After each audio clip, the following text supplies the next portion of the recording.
Centre पर सनातन research के प्रिय दर्शकों को नमस्कार। हर हर महादेव। सेंटर पर सनातन की टीम चलते चलते संत गुरु रविदास जयंती के स्थल पे आ चुकी है। आज यहाँ पे माननीय प्रधानमंत्री जी का आगमन होने वाला है।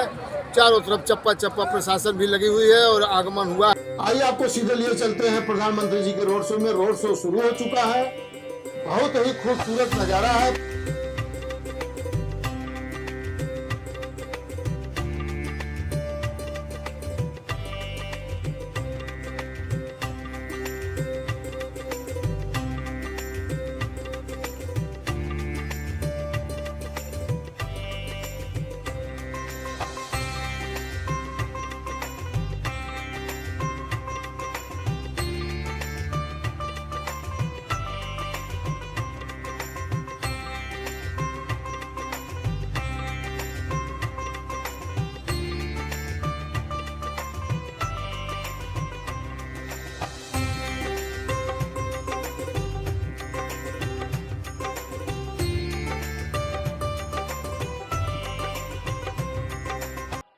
जय गुरु रविदास। उत्तर प्रदेश के मुख्यमंत्री योगी आदित्यनाथ जी पूरे भारत से यहां पधारे सम्मानित संतजन, भक्तगण और मेरे भाइयों एवं बहनों, आप सभी का मैं गुरु रविदास जी जन्म जयंती के पावन अवसर पर उनकी जन्मभूमि में स्वागत करता हूं। आप सब रविदास जी की जयंती के पर्व पर इतनी दूर से यहां आते हैं। खासकर मेरे पंजाब से इतने भाई बहन आते हैं कि बनारस खुद भी मिनी पंजाब जैसा लगने लगता है। ये सब संत रविदास जी की कृपा से ही संभव होता है।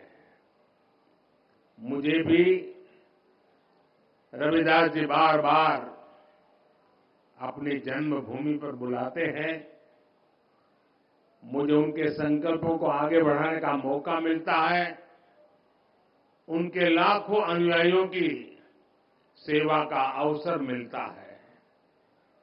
गुरु के जन्म तीर्थ पर उनके सब अनुयायियों की सेवा करना मेरे लिए किसी सौभाग्य से कम नहीं है। और भाइयों बहनों, यहां के सांसद होने के नाते, काशी का जनप्रतिनिधि होने के नाते मेरी विशेष जिम्मेदारी भी बनती है। मैं बनारस में आप सबका स्वागत भी करूं और आप सबकी सुविधाओं का खास ख्याल भी रखूं, ये मेरा दायित्व भी है। मुझे खुशी है कि आज इस पावन दिन मुझे अपने इन दायित्वों को पूरा करने का अवसर मिला है। आज बनारस के विकास के लिए सैकड़ों करोड़ रुपयों के विकास परियोजना का लोकार्पण और शिलान्यास होने जा रहा है। इससे यहां आने वाले श्रद्धालुओं की यात्रा और सुखद और सरल होगी। साथ ही संत रविदास जी की जन्मस्थली के विकास के लिए भी कई करोड़ रुपयों की योजनाओं का लोकार्पण हुआ है। मंदिर और मंदिर क्षेत्र का विकास, मंदिर तक आने वाली सड़कों का निर्माण, इंटरलॉकिंग और ड्रेनेज का काम, भक्तों के लिए सत्संग और साधना करने के लिए, प्रसाद ग्रहण करने के लिए अलग अलग व्यवस्थाओं का निर्माण, इन सब से आप सब लाखों भक्तों को सुविधा होगी। माघी पूर्णिमा की यात्रा में श्रद्धालुओं को आध्यात्मिक सुख तो मिलेगा ही, उन्हें कई परेशानियों से भी छुटकारा मिलेगा। आज मुझे संत रविदास जी की नई प्रतिमा के लोकार्पण का भी सौभाग्य मिला है। संत रविदास म्यूजियम की आधारशिला भी आज रखी गई है। मैं आप सभी को इन विकास कार्यों की अनेक अनेक शुभकामनाएं देता हूं। मैं देश और दुनिया भर के सभी श्रद्धालुओं को संत रविदास जी की जन्म जयंती और माघी पूर्णिमा की हार्दिक बधाई देता हूं।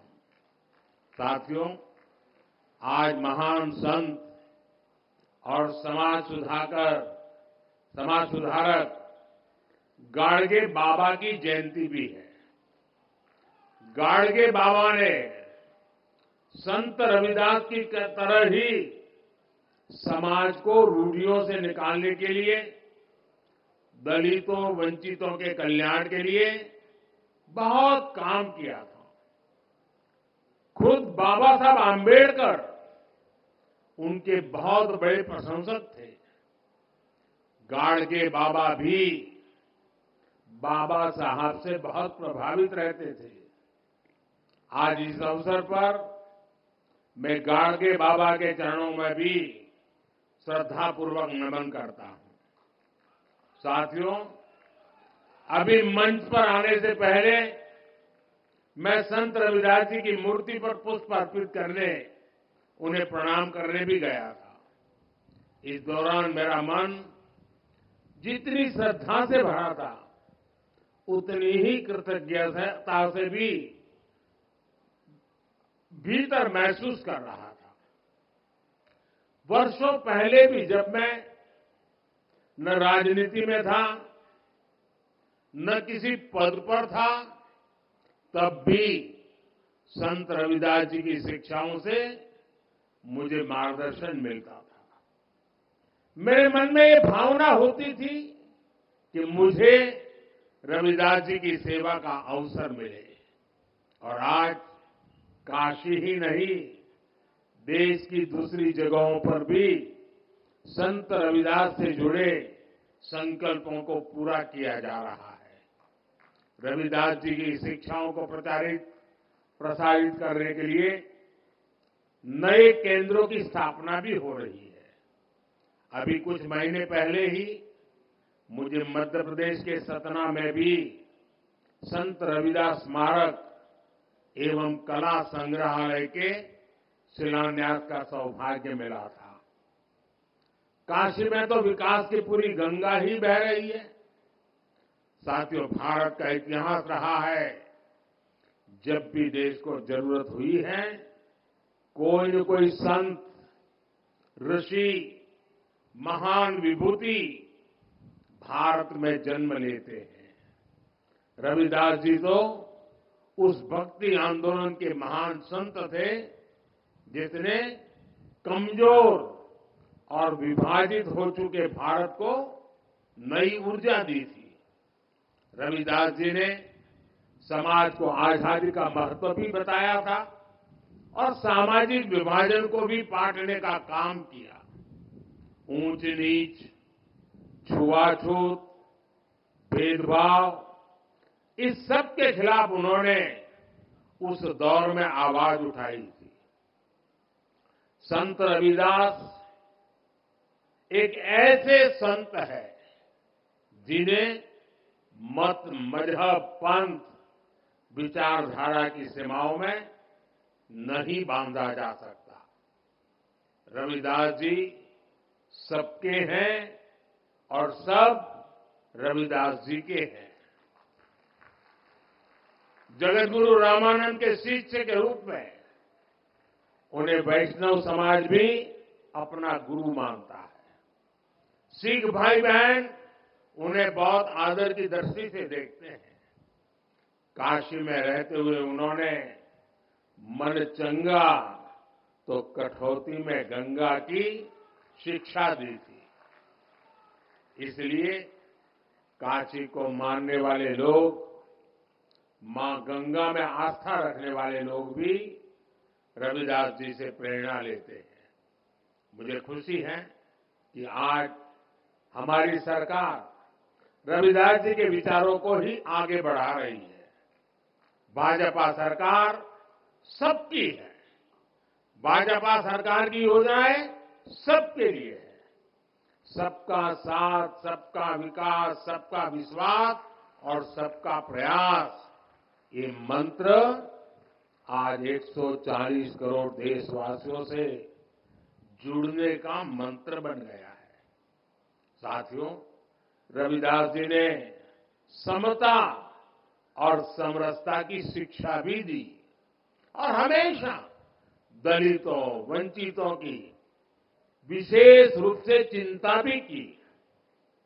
समानता वंचित समाज को प्राथमिकता देने से ही आती है। इसलिए जो लोग, जो वर्ग विकास की मुख्य धारा से जितना ज्यादा दूर रह गए, पिछले 10 वर्षों में उन्हें ही केंद्र में रखकर काम हुआ है। पहले जिस गरीब को सबसे आखिरी समझा जाता था, सबसे छोटा कहा जाता था, आज सबसे बड़ी योजनाएं उसी के लिए बनी है। इन योजनाओं का दुनिया में सबसे बड़ी सरकारी योजनाएं कहा जा रहा है। आप देखिए, कोरोना की इतनी बड़ी मुश्किल आई, हमने 80 करोड़ गरीबों को मुफ्त राशन की योजना चलाई।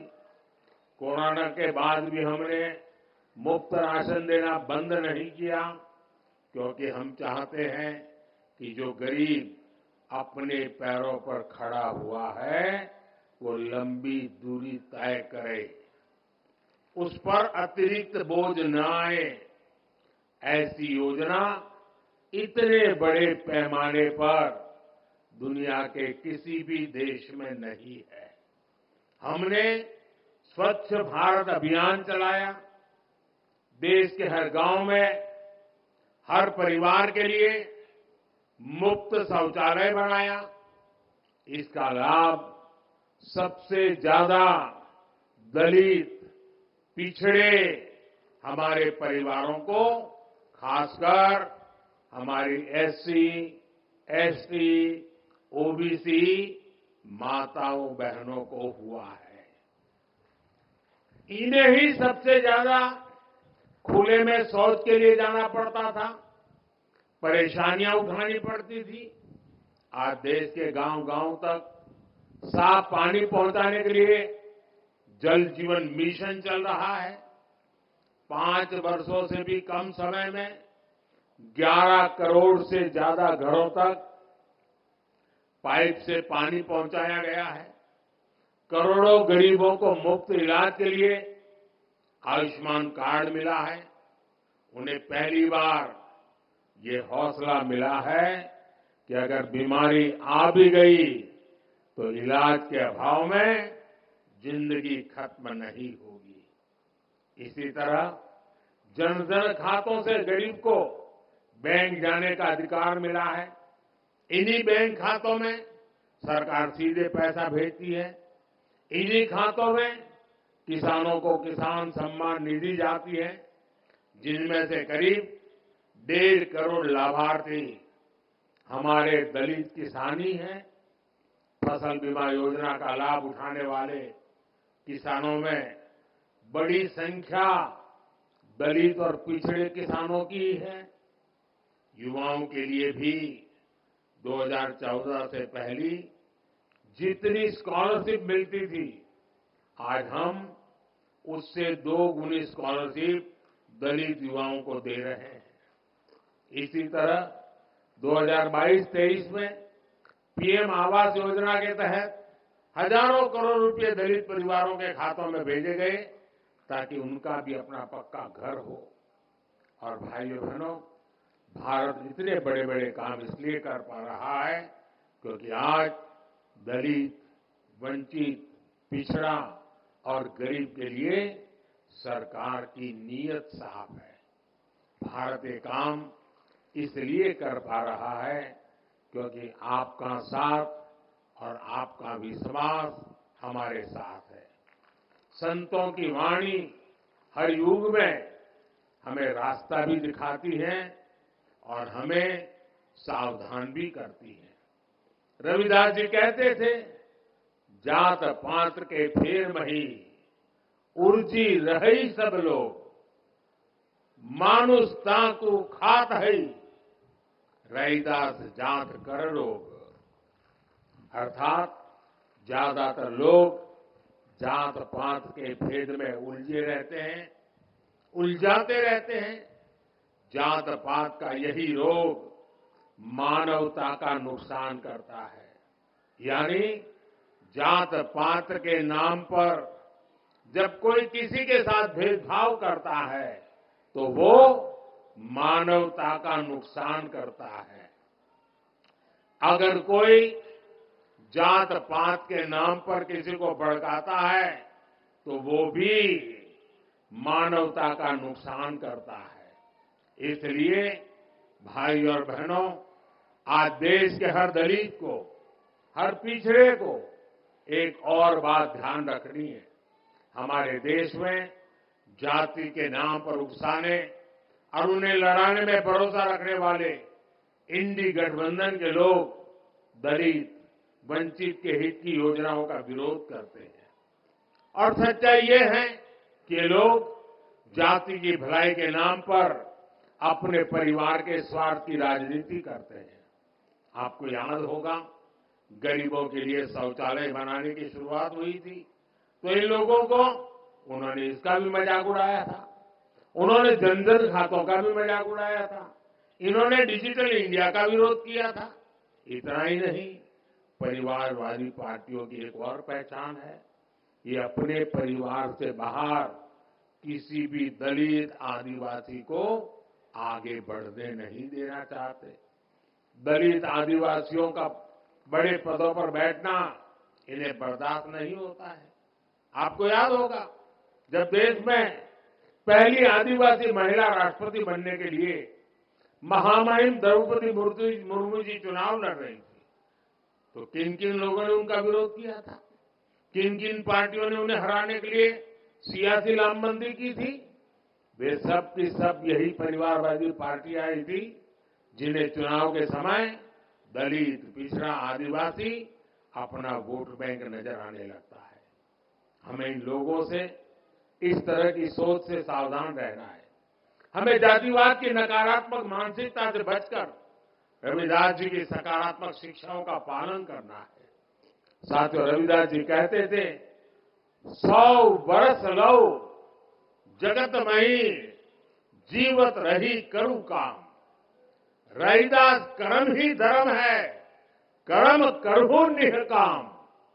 अर्थात 100 वर्ष का जीवन हो तो भी पूरे जीवन हमें काम करना चाहिए, क्योंकि कर्म ही धर्म है।